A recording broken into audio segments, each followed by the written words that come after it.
berapa? Percuma cepat. Cepat kedai nak tutup. Percuma. Cepat siapa nak tikam. Awak nak tukar? Tepi. Awak nak kecil tak? Ambil percuma. 161. 242 dah. Tikam. Sampai 2 jam nanti kita tengok. Ada ke tak ada? Tepi. Awak pula. Dua. Tepi. Tepi. Ada dua. 2 tak ada. Ramai sangat kumur tak nampak. Awak satu boleh? Koyak. Saya mau juga. Dah benar dah. Satu Dah benar aja.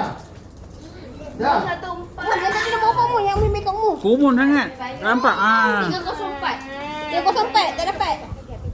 Hadiah Umi bagi. Kita kat Umi baru Umi kasih. Kalau tidak Umi tak kasih. Umar dapat dia Umar. Belum. Koyak. 21.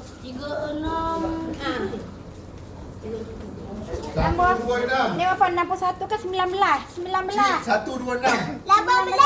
70. Kejap. Tepi sikit nak tengok. Tepi. 16 ada. Mesti pasal store ni. Nombor berapa? 126. 19 tak ada.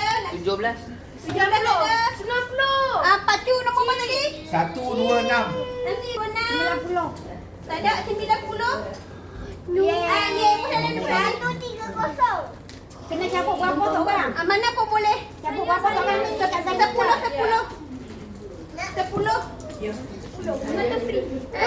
Yelah, nak Umar nak lagi. Umar cabut 386. 386. Koyak tu apa koyak? Umar. Mai saya tak dapat lagi. 88. Berapa siapa ada? Okey. Putih kalau siapa ada. Masa ni Umar nombor berapa? Apa? Yeay, simpan. Umar nombor berapa? 142. Umar. Ada dia dapat juga dah. 142. Nak tikam. Nombor 142 tak ada. Nak cik, nak. 298. Tapi cik nak 5 cik. Nanti abang Kejap. 29. Beraturlah kumur. 98. Okey. Kat kumur tak nampak video. Free. Ambil lagi. Free lagi. Lagi 5 cik. Nak kena ambil 5 je. 10 lah. Ada 5. 219. 5 je. Ya. 219. Abang Sunuh lah, Mak. Abang Sunuh. Tak boleh 55. Cik 228. 228. Kejap. Lalu nak gabung sikit. Mak mari pakai sampah awak.